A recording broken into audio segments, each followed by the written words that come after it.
Hai, good morning everyone. Mahasiswa program PMM dan juga mahasiswa program reguler STKPPG di Jombang. Apa kabar hari ini semuanya? Sehat ya? Saya harap kalian dalam keadaan yang baik dan sedang berbahagia. Baik, bertemu lagi dengan saya, Ibu Masriatus Solihah pada mata kuliah English for TOEFL Preparation.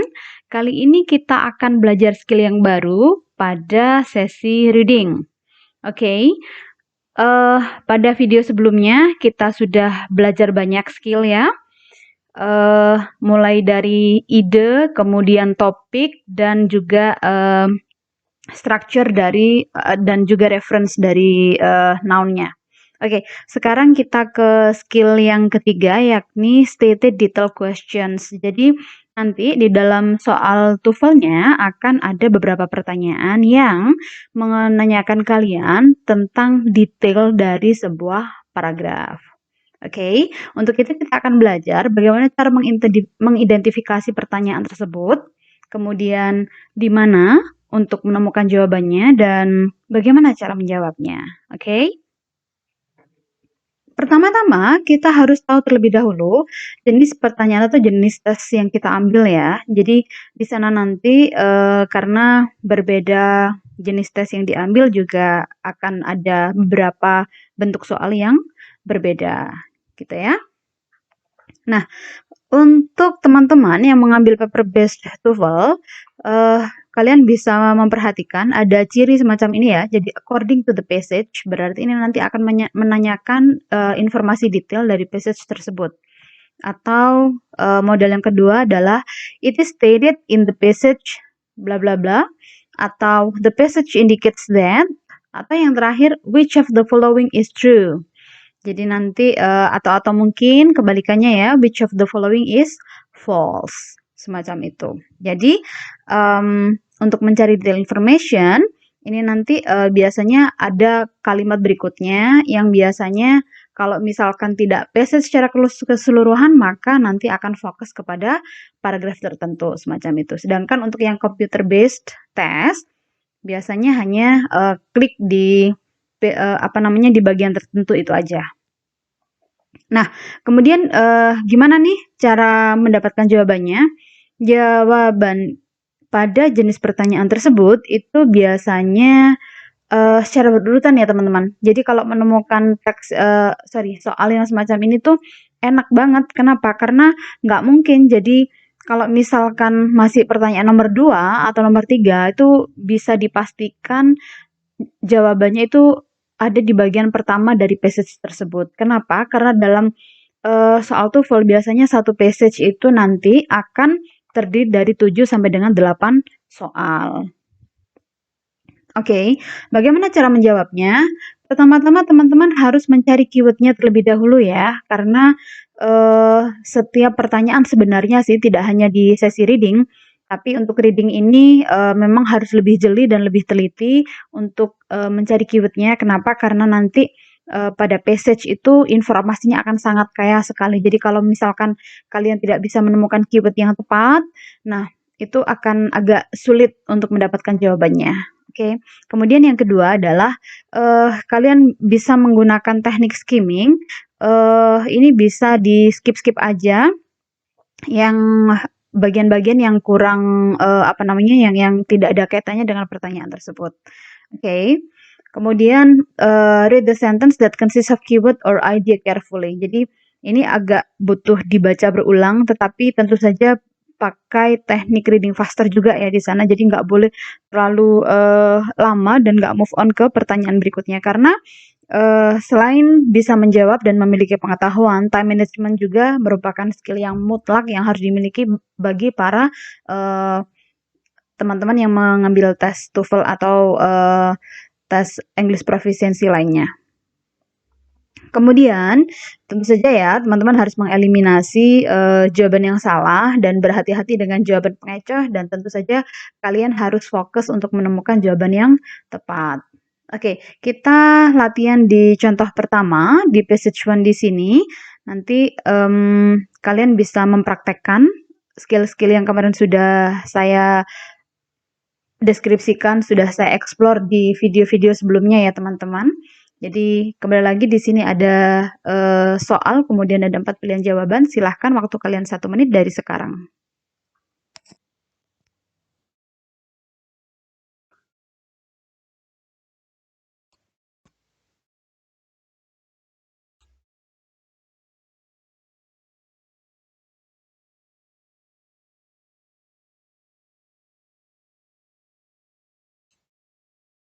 Oke, teman-teman di sini ada pertanyaan ya.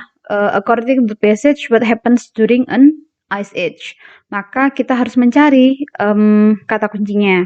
Jadi pertama, ketika di sini bentuk pertanyaan adalah according to the passage, maka bisa dipastikan yang diminta atau jawaban yang dicari, yang harus dicari atau jawaban yang benar adalah detail information semacam itu. Kemudian keyword yang kedua adalah what happens during an ice age, berarti adalah aktivitas atau kegiatan atau sesuatu yang terjadi atau events yang terjadi pada zaman es. Nah, kita lihat apakah mencari sebanyak 6 kali ataukah menutupi seluruh bagian isi bumi dan lain sebagainya. Dari sini kita bisa lihat ya teman-teman, tidak semuanya bisa dibaca sih sebenarnya. Jadi, artinya bukan tidak bisa, tetapi, untuk efektivitas waktu kalian, tidak seharusnya membaca semua, isi teks. Nah, caranya adalah cari keyword-nya. Di sini ada Ice Age. Nah, nanti cari di sini ada Ice Age, kemudian Ice Age lagi, kemudian ada Ice Age lagi.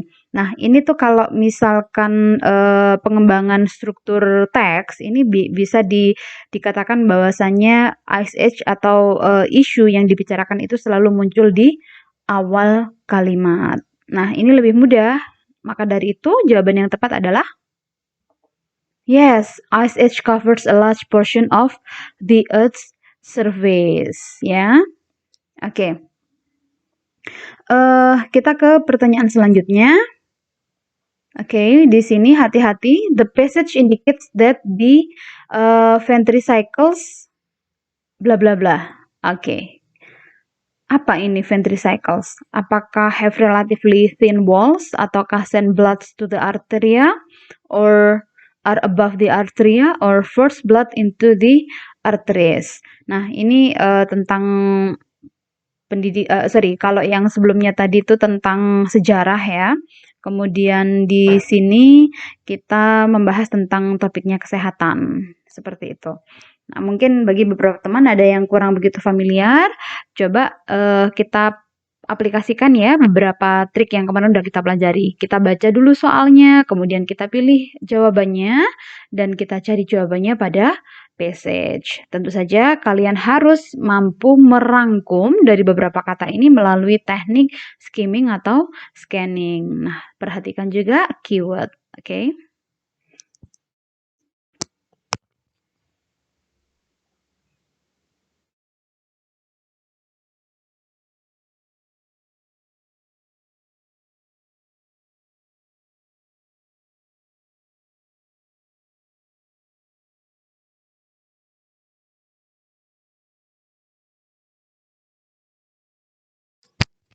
Oke, teman-teman di sini saya kira jawabannya terlihat jelas ya.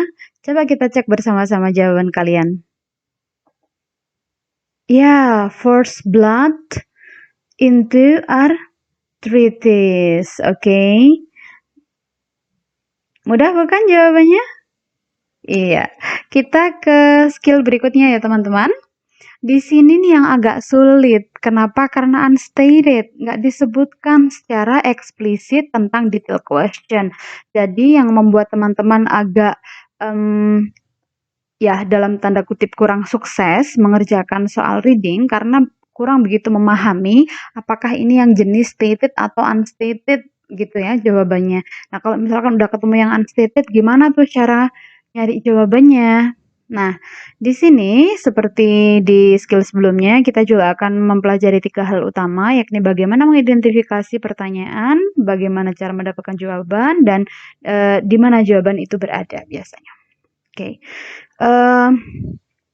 Kalau ketemu pertanyaan kayak gini, which of the following is not stated, atau which of the following is not mentioned, itu biasanya mengindikasikan jenis-jenis pertanyaan yang mengacu kepada identify the unstated statement ya, semacam itu ya.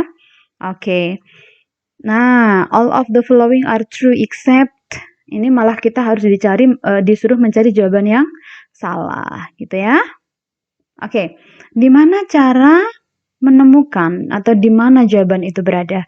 Ternyata sama seperti pada skill sebelumnya, pada jenis pertanyaan ini jawaban juga biasanya berurutan ya, in the passage tetapi in order semacam itu. Jadi berurutan. Jadi kalau misalkan tadi pertanyaan ketiga itu jawabannya ada di paragraf 1 misalnya, maka nanti pertanyaan keempat itu kurang lebih kalau misalkan di bagian akhir dari paragraf 1 tadinya, berarti ini nanti jawabannya kira-kira ada di bagian pertama dari pada passage kedua semacam itu. Jadi mereka berurutan. Jadi pertanyaan mulai nomor 1 sampai dengan nomor di mana kamu sekarang ini menemukan pertanyaan tersebut, maka tidak jauh-jauh dari jawaban di pertanyaan sebelumnya.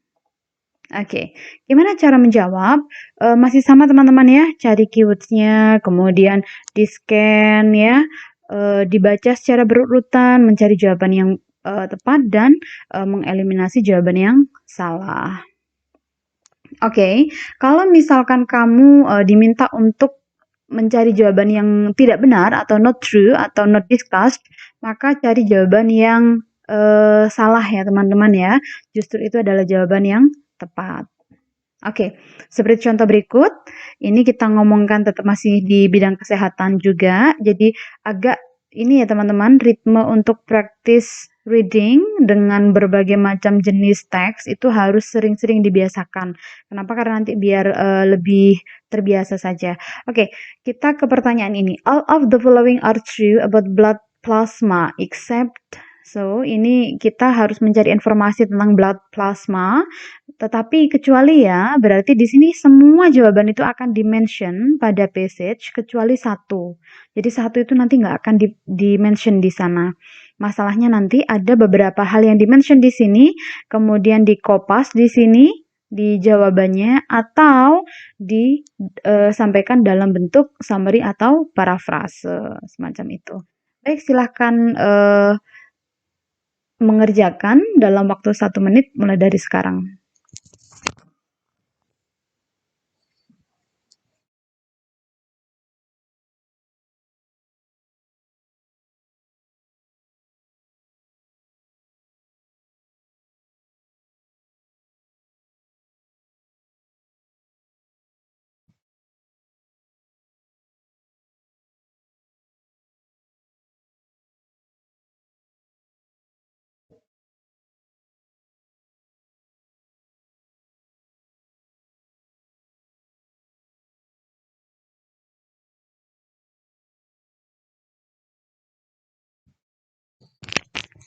Oke, mana nih menurut kalian jawabannya yang tepat? A, B, C, atau D?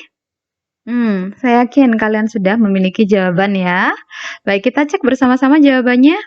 Oke, jawaban yang tepat adalah A ya. Kenapa? Karena semua informasi dari B, C, D semuanya disebutkan di sini.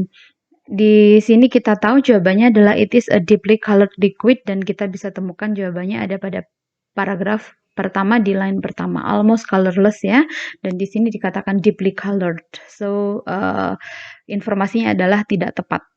Baik, kita ke contoh soal berikutnya. Silakan dikerjakan mulai dari sekarang.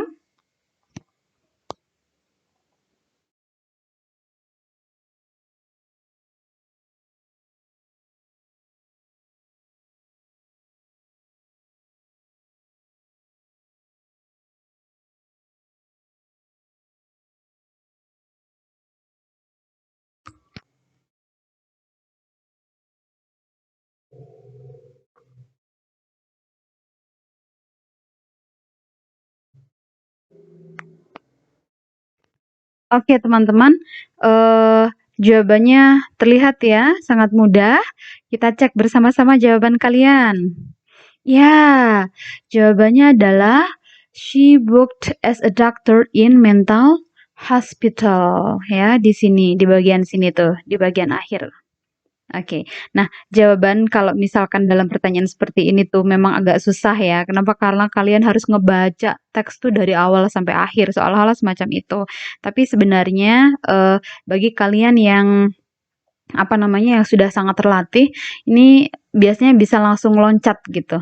Jadi kayak, ini sudah ngomongkan real story, berarti jawabannya nggak akan ada di paragraf pertama, pasti ada di paragraf kedua, semacam itu, ya. Jadi memang harus sering-sering latihan dan, terutama untuk skimming dan juga skipping ya teman-teman, scanning maksud saya, scanning dan skimming. Oke. Kita ke skill yang terakhir pada video kali ini, kita belajar tentang pronoun referent. Jadi nanti ada beberapa, soal yang, menanyakan kepada kalian referen dari sebuah, noun ya. Jadi the pronoun bla bla bla in line X refers to which of the following. Jadi nanti kita tuh diminta untuk, mencari referen dari, bla bla bla di sini, oke? Jadi di sini ada dua hal yang perlu kalian perhatikan kalau misalkan kalian mengambil paper test only ya. Jadi yang pertama, biasanya jawaban itu ada di bagian di mana pronoun itu berasal atau di mana pronoun itu ada. Kemudian yang kedua, kita mencari noun yang memang merujuk kepada pronoun tertentu ya, yang biasanya yang pada bagian-bagian sebelumnya tuh udah disebutin, maka disitulah jawabannya. Oke, sedangkan kalau di computer test only, kalian bisa apa namanya melihat secara jelas. Kenapa? Karena pronoun itu biasanya di highlight ya di dalam passage tersebut dan juga yang kedua adalah noun dari pronoun itu biasanya mereverse kepada sesuatu yang apa namanya disebutkan sebelum pronoun itu disebutkan. Oke, kita langsung saja ke contoh soal. Tapi jangan lupa ya, harus memahami juga beberapa cara untuk menjawab soal tersebut. Jadi yang pertama adalah pastikan dulu bahwasanya pronoun itu lokasinya berada di mana. Kemudian lihat pronoun sebelum dan juga noun-nya. Kita harus melihat antara noun dan pronoun itu terjadi keserasian ya, kesepakatan. Jadi antara noun dan pronoun itu merujuk kepada sesuatu yang sama. Kemudian yang terakhir adalah kita mencari konteksnya ya. Dan tentu saja harus mengeliminasi jawaban yang salah. Oke. Kalian bisa mempraktekkan 4 tips sebelumnya dengan mengerjakan soal ini. Ada pronoun it ya, dicari it di line kedua karena apa namanya keterbatasan ini di PowerPoint, maka jatuhnya it ini ada di paragraf ketiga teman-teman. Mohon maaf untuk ketidaknyamanan ini. Jadi apa namanya it di sini reverse ke sini ya. Nah, biasanya ini kebetulan di soal itu tidak di bold ya teman-teman. Ada beberapa soal tuh yang kemudian di bold atau kemudian di italic atau di garis bawah ya. Coba, it ini reverse kemana teman-teman? Kalian bisa mencari noun yang jatuh sebelum atau sesudahnya. Nah, kalau yang di sesudahnya itu nanti jatuhnya seperti structured ini ya kemarin ya, structural clue gitu ya. Jadi ada noun kemudian dijelaskan lebih rinci. Nah, kalau ini tuh reference kepada noun sebelumnya. Oke, kita langsung ke jawaban ya. Kita cek bersama-sama jawabannya. Oke, the harvest moon. Yes, exactly. Kenapa? Karena biasanya kalau referen itu jatuh dengan noun yang paling dekat. Di sini ada full moon, kemudian ada sun, kemudian ada harvest moon misalnya. Nah, ini dan juga equinox ya, equinox of the sun. Nah, ini kita cari noun yang paling dekat dengan it. Jatuhnya semacam itu. Oke, ternyata yang paling dekat adalah the harvest moon. Oke, kita ke pertanyaan berikutnya.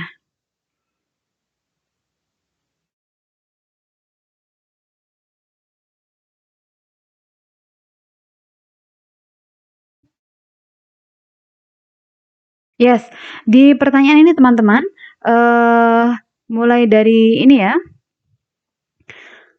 That time it has grown in popularity.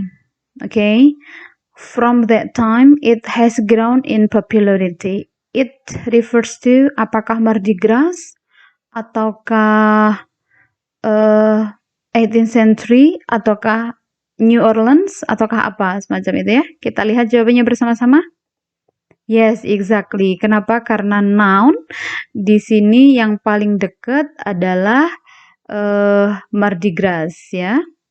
Oke, karena apa yang memang French lebih dekat dengan apa namanya it di sini ya, tetapi dia tidak menceritakan tentang apa itu French-nya atau French colonialist, tetapi lebih kepada Mardi Gras secara general semacam itu. Oke, saya harap kalian bisa belajar banyak hal dari video kali ini. Kita ketemu lagi pada kesempatan berikutnya. Terima kasih.